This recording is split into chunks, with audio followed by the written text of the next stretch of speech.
rain was cold, the road was empty, and Ethan Cole had no reason to stop. A stranded Tesla. A woman in a charcoal coat who did not look like she needed anything from anyone.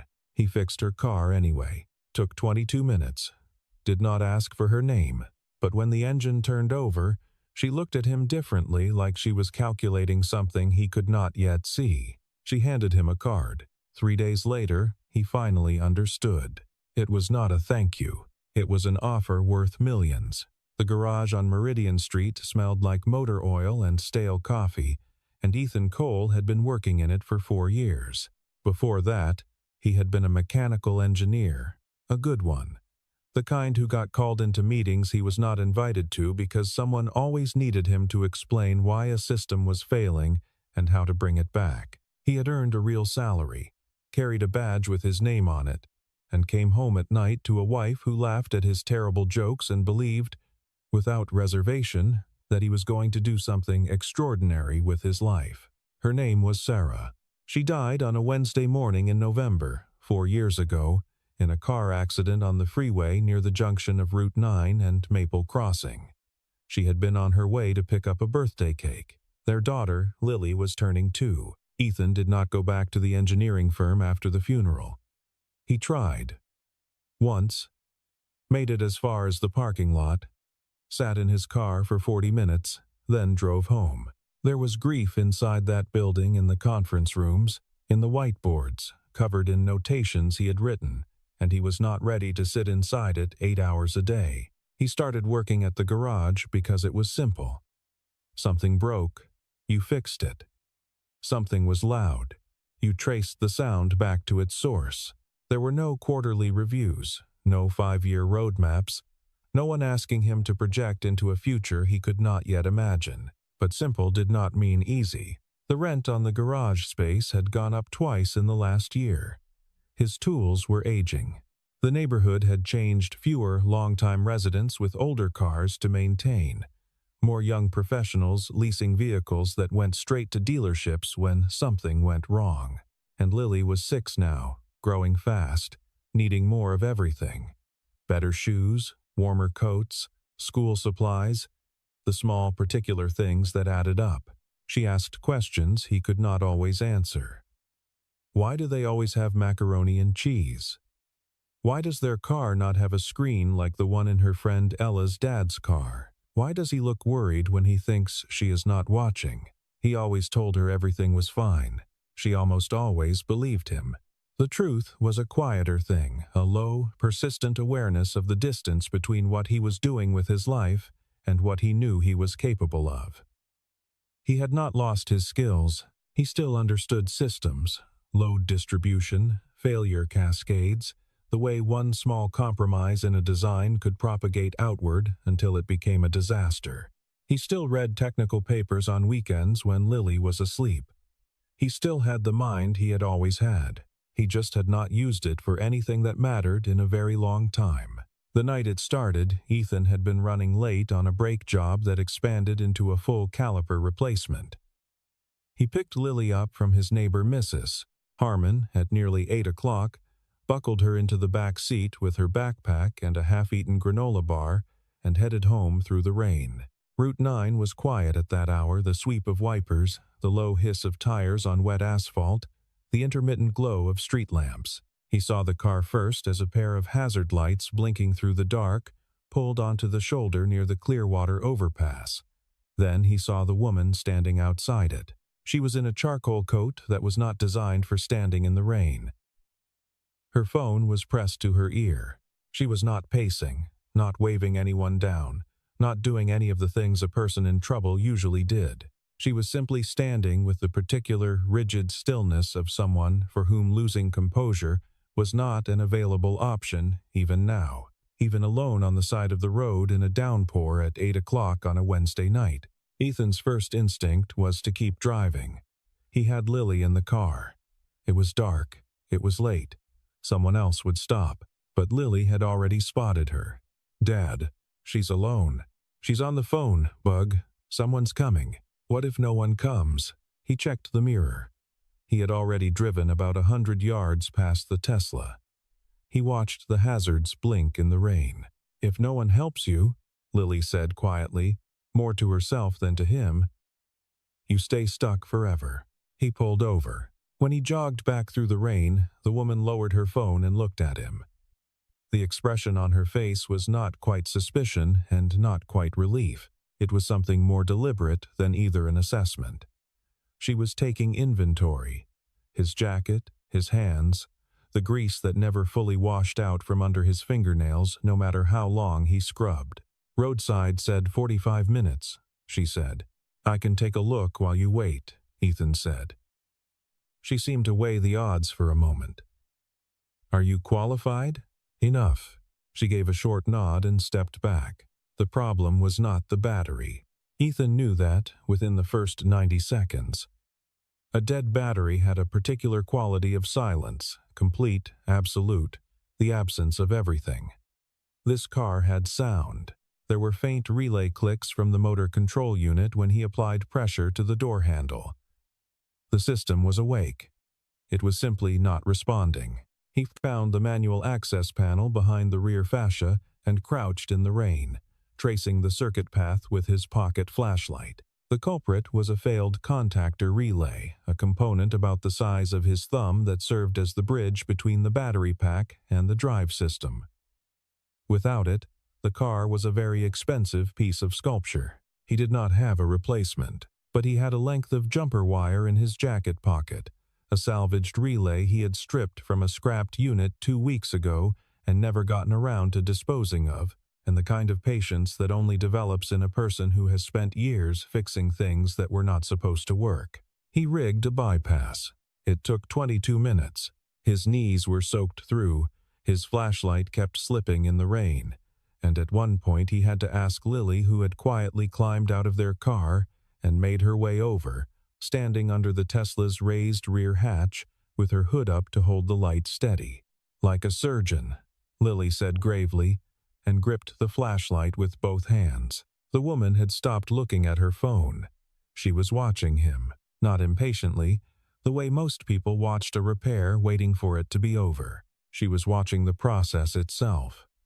The way he moved through the problem systematically, eliminating possibilities, committing to a solution without hesitation once he had found it. There was something precise in her gaze, something that, if she had allowed herself to name it, was close to impressed. The engine turned over on the first try. Lily clapped. Ethan stood, wiped his hands on a rag, and said nothing. There was nothing that needed saying. It worked, or it did not. Tonight, it worked. The woman was quiet for a moment that lasted slightly longer than courtesy required. Then she reached into her coat, produced a card, and held it out. "If you are ever tired of fixing cars," she said, "call me." He looked at the card. Victoria Hale, Chief Executive Officer, Hale Dynamics. He took it, mostly to be polite. "Thank you," she said. And the way she said it measured, genuine, suggested she was not in the habit of saying things she did not mean. He drove home through the rain. He put the card in his jacket pocket and forgot about it. He found the card 3 days later, on a Thursday morning, while reaching for his keys. He would not have called.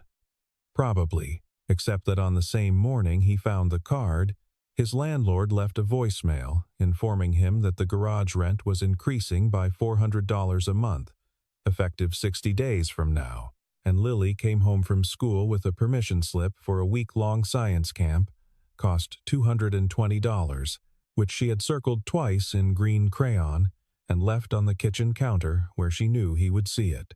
She did not ask him for it. She never pushed. She simply left it there and trusted him. He stood in the kitchen that night with the permission slip in one hand and the business card in the other, and he made the call. Victoria answered on the second ring. "I was not sure you would call," she said. "I almost did not. Come to the office." Wednesday, 9 o'clock. The Hale Dynamics building was a 20-story glass tower in the financial district, and the lobby alone looked like it cost more to maintain each year than Ethan had made in the last decade combined. A receptionist with the posture of someone trained specifically for first impressions walked him to a private elevator that opened directly into a conference room on the 14th floor. Victoria was already there, seated at the head of a long table, her hands folded in front of a single manila folder. She looked different here. Same directness in her eyes, same economy of movement and word. But here she was in her element, and the difference was visible. She opened the folder. The project was called Meridian Drive, an electric vehicle platform that Hale Dynamics had been developing for 3 years, now 11 months from commercial release. The engineering team had stalled on the power distribution architecture, an unresolved inefficiency bleeding performance across the entire drivetrain. She needed a technical consultant who could think across systems, not a specialist locked inside one discipline. "I do not have a consulting firm," Ethan said. "I am not hiring a firm. I have not worked in engineering in 4 years. I know." She met his eyes. "You fixed my car in 22 minutes, using a relay from a salvage bin and a piece of wire. That is not luck. That is engineering." He looked at the contract she slid across the table. He read the number at the bottom line. He went very still. It was, upon successful completion of the engagement, more than he had made in the previous 4 years combined. There was a clause on page 7 he read twice. If the project failed due to his work, if any error was traceable to his recommendations, he bore partial legal liability. He signed it anyway. Walking into Hale Dynamics as a consultant was a different experience than walking in as a visitor. People noticed him, not in the way that meant welcome, in the way that meant they had already made a decision about him and were waiting to be proven right. His jacket was clean, but it was not tailored. He did not carry a laptop bag or a premium business card holder. He did not have the particular easy confidence that accumulated over 20 years of moving through rooms like this one. He had a spiral notebook and a mechanical pencil. The engineering department was on the 9th floor, an open-plan space full of standing desks, multiple monitors, and the controlled hum of people who considered themselves the most qualified individuals in most rooms they entered. When Victoria introduced Ethan to the team, most of them did not look up. The ones who did made no attempt to conceal their conclusions. Daniel Brooks was already in the room. He was 42, with the polished surface of someone who had spent years ensuring he always appeared to be the most important person present, as Chief Operating Officer second in the company. By title, he moved through the floor with the ease of a man who considered that title a temporary designation. He crossed the room and shook Ethan's hand with a smile that communicated nothing. "So you are the mechanic," Daniel said. "Consultant," Victoria said, without looking up from her folder. Daniel's smile did not move. Of course. Ethan was given a workstation, access credentials to the project files, and no goodwill from anyone on the team. He spent the first day reading, the second day asking questions that no one felt obligated to answer. The questions themselves were not complicated. He asked about the original design decisions, who had made them, when, and under what constraints. He asked about the revision history on the thermal management subsystem. He asked whether any of the current engineers had raised concerns about the power distribution architecture in writing. These were normal, methodical questions of the kind that any outside consultant would ask in the first week of an engagement. He got short answers, incomplete answers, or the particular variety of answer that was technically a response without being useful information. He wrote everything down regardless. By the third day, he had begun to understand the shape of the problem, and it was worse than Victoria had described. The power distribution inefficiency was not a tuning issue. It was not something a software patch could resolve. It was a foundational design choice made early in the project's history, locked in and built around, layer after layer, until the entire platform rested on an architecture with a flaw at its center. He wrote everything down in the spiral notebook. He said nothing yet. He watched Daniel instead. On the 5th day, Ethan presented his initial findings to the engineering team. 3 pages of handwritten analysis, organized, precise, structured the way good engineering work was supposed to be structured. He walked the room through his assessment methodically. The flaw was in the load distribution architecture. The fix required revisiting 3 interconnected subsystems, but was achievable within the project timeline if they began immediately. The room received this the way still water receives a stone. Daniel spoke first. "This analysis is based on 4 days of reading project files," he said. "Our engineering team has been working on this platform for 3 years. With respect," Ethan said, "that is part of the problem." The silence that followed had weight. Daniel smiled the same smile from the lobby, the one that stopped at his cheekbones. "We appreciate the outside perspective," he said pleasantly, "but I do not think we are going to redesign core architecture based on handwritten notes from someone we have known for 5 days. Several people in the room laughed. A few did not, but they did not say anything. Ethan gathered his pages and sat down. That evening, Lily called him on his commute home. She asked how the first week was going. He told her it was fine. She pressed for specifics. "Some people do not want to hear what I think," he said. A brief pause. "But you are still right, though?" "Yes." "Then say it louder next time," she said. Then, after a moment, "You always fix things, Dad, not just cars." He smiled at the road ahead. Victoria had not been present in the meeting. He sent her a written summary that night and received, after 4 hours, a reply of 3 words. "Keep going." He kept going. The flaw in the architecture was deeper than Ethan had initially realized, and the more he worked through the simulation data, the more serious it became. He spent the following week running load models on a secondary system, working through what the drivetrain would experience under real-world conditions. Stop-and-go traffic, extended freeway speeds, sustained hill climbing, emergency braking sequences. What he had initially identified as a performance inefficiency was, under specific stress conditions, something categorically different. The power distribution failure could trigger a feedback loop in the vehicle's thermal management system. Under the right conditions, high ambient temperature, sustained load, a particular sequence of demands on the battery, the car could overheat. Not in the way that dimmed the dashboard and prompted a warning. In the way that could lead to fire. He ran the simulation 4 times, to be certain. 4 times, the model produced the same result. He printed the output and sat with it for a long time. And then something else occurred to him, something that transformed a technical finding into a different kind of problem entirely. He went back through the project's revision history, the internal design review logs, the documentation trails that most people did not bother to read because they were long and procedural and contained nothing exciting. He found what he was looking for in a revision note from 14 months earlier. Buried in a design review document that had subsequently been amended, shortened, and ultimately struck from the official record, was a paragraph describing, in precise engineering language, the exact failure mode Ethan had just modeled. The engineer who had written it had left the company 11 months ago. The amendment removing that paragraph had been approved by Daniel Brooks. Ethan sat very still at his workstation. The floor was nearly empty. It was past 9 o'clock. He understood now. Daniel had not missed the flaw.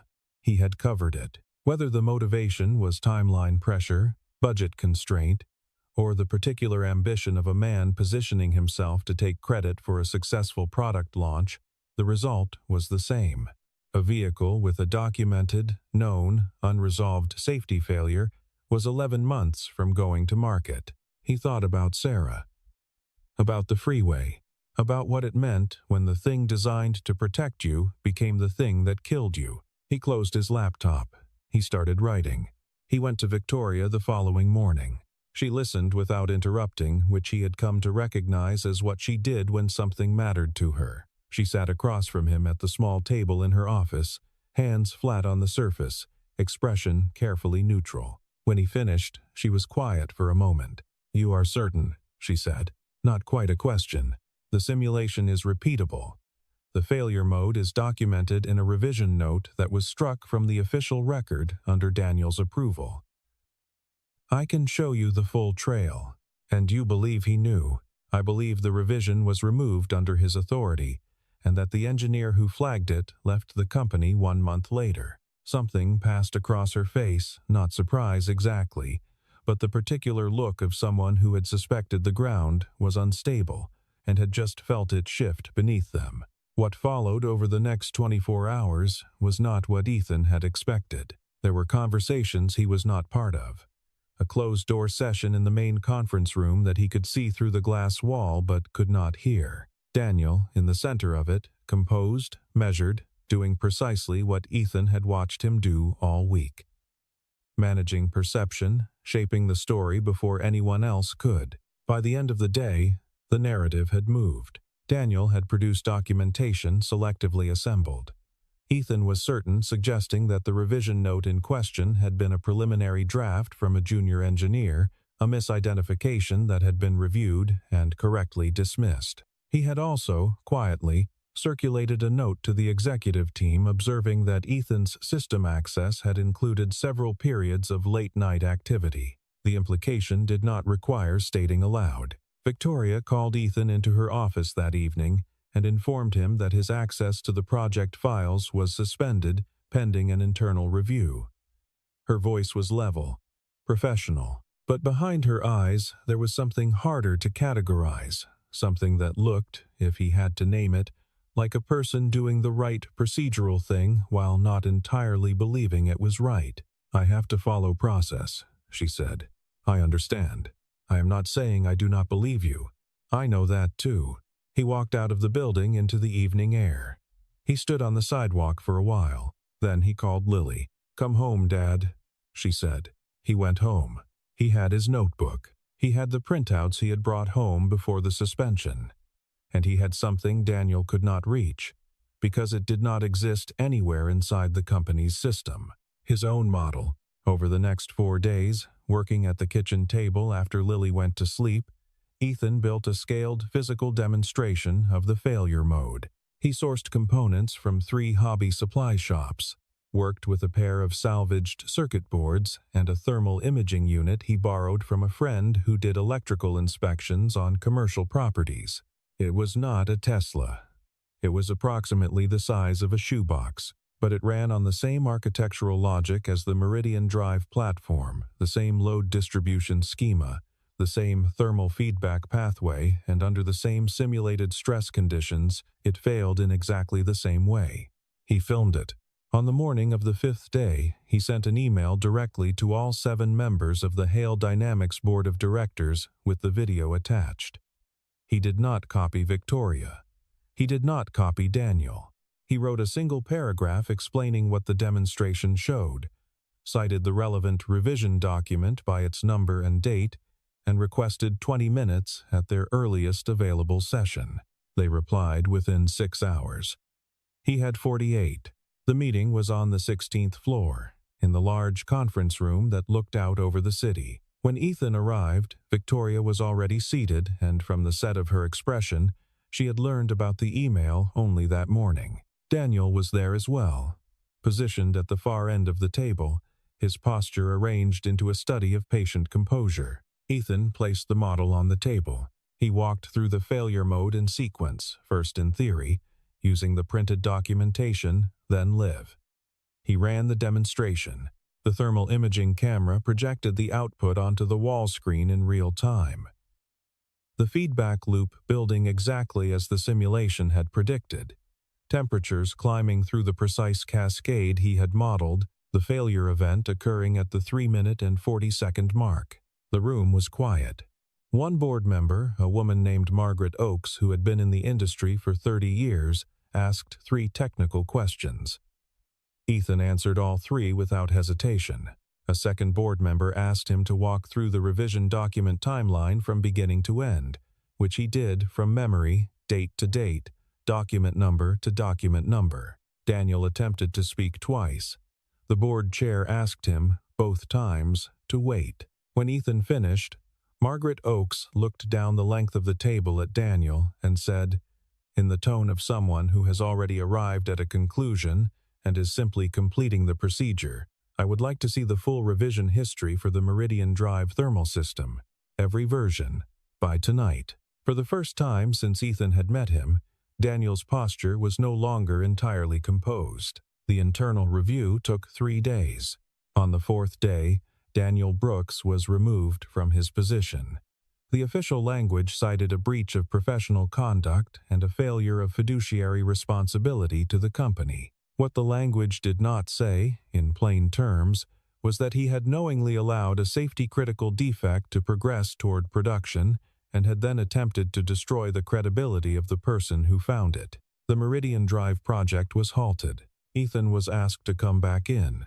He sat across from Victoria at the small table in her office again, the same morning light, the same 2 chairs, the same glass of water she always had sitting beside her laptop, except this time she was the one who held a silence for a long moment before speaking. "The board wants the platform restructured based on your findings," she said. "It is a significant redesign. The release date moves back by at least 6 months. I know. They want you to lead the technical remediation." He looked at her. "That is a substantially larger role than what we originally discussed." "Yes." He looked at his hands for a moment, the stain across his knuckles that no amount of cleaning fully removed. He thought about the garage, the list in his back pocket, Lily's green crayon circles. "Why did you not walk away?" Victoria asked, quietly. "After I suspended your access." "After everything Daniel arranged." She stopped. "Then, most people would have." He thought about how to answer that honestly. "Because someone trusted me once," he said. "When I did not look much like someone worth trusting. And I did not want to fail that." She held his gaze for a moment that was slightly longer than the professional circumstances required. Then she slid a new contract across the table. He read it. The number at the bottom was the kind of number that altered the shape of things not simply financially, but in the way it communicated that someone had looked at him clearly and decided he was worth exactly that much. Not the garage version of him. Not the version that drove a 12-year-old sedan and ate sandwiches at his workbench. The real version. The one that had been there the whole time. Waiting. He signed it. Victoria looked at the signed page for a moment. Then she said something quiet. Something that was neither entirely professional nor not. "Lily sounds like a remarkable child." Ethan smiled. "She is. I think she would like to see the building sometime. If you ever wanted to bring her." It was a simple sentence. But between 2 people who chose their words carefully, simple sentences carried weight. The Meridian Drive platform was rebuilt over the following 7 months. Ethan led the remediation team 12 engineers who had, once they understood what he had found and precisely how he had found it, stopped looking at him the way they had in that first week. Some of them came to him with questions now, not because it was required, but because he was the one who saw clearly, and people tended to gravitate toward that when they had finally accepted it was there. He still used the spiral notebook. He still ate at his desk most days. He still drove the same car, but on the engineering floor, in the room where the real work happened, he was in exactly the place he was supposed to be. The version of the platform that entered final testing the following spring was different from the one Daniel had been steering toward release. Not just safer, more efficient, more elegant, better in nearly every measurable dimension. The board acknowledged this in their shareholder communications in language that was deliberately imprecise about the specifics of what had been caught and by whom. That was fine with Ethan. He had not done it for the recognition. He had done it because a design had failed at speed. Once, in the worst possible way. On a Wednesday morning in November, and he could not undo that. But he could fix this. The contract fee arrived in 2 payments. The first came on a Thursday, and Ethan stared at the figure in his banking application for approximately 45 seconds before calling his landlord to give notice on the Meridian Street garage. He had already signed a lease on a new space, larger, better positioned, with proper ventilation and a hydraulic lift, and a business name that felt, for the first time in years, like something he had built to last. Lily found out about the second payment when she noticed him smiling at his phone over breakfast. "Good news?" she asked. "Very good news," he said. She studied him the way she always did, quietly, missing nothing. "You look different, Dad." "Different how?" She considered this for a moment. "Like you again." He reached across the table and covered her hand with his. He paid for science camp in full, no hesitation. He bought the coat. He addressed a few other items from the list, not all of them, because some things took time, but enough that the list felt smaller than it had in years. On a Friday evening in early autumn, 3 weeks after the final payment cleared, Victoria Hale appeared at the door of the new garage unannounced. She was wearing a coat that was still clearly not designed for garages, and her expression held something he had not seen on her before, a slight uncertainty, visible precisely because it was so unfamiliar on her face. "I was in the neighborhood," she said. He raised an eyebrow. "All right," she said. "I was not in the neighborhood." He stepped back from the door. "You want to see the space?" She looked around the clean concrete floor, the organized tool wall, the new lift installed the week before. She was doing the thing she had done the night they met, looking past the surface to the quality underneath. "I do," she said. Lily appeared from behind a parts cabinet holding a wrench she absolutely should not have been touching, and said, with complete composure, "Hi, Victoria." Victoria looked down at her. Something in her expression changed the careful control around her eyes, softening at the edges, in a way it did for very few people. "Hi, Lily. Are you staying for dinner?" Lily asked. "Dad makes really good pasta when he is in a good mood. He has been in a really good mood lately." Ethan looked at Victoria. Victoria looked at Ethan. "I could stay," she said. They walked out together into the early autumn evening, the three of them, and for a while no one said anything because there was nothing yet that needed to be said. Just the light going gold across the sidewalk, Lily walking between them, and something that was not quite a beginning yet, but was no longer only an ending. Somewhere along the way, without either of them declaring it, the distance between two people who were careful and guarded and accustomed to managing everything on their own had grown considerably smaller. It was not the contract that had changed his life. It was the moment someone had looked at him, truly looked, past the jacket and the grease under his fingernails and the 4 years of not quite being what he had once been, and decided he was worth believing in. That was the thing you could not put a number on. That was the thing that stayed.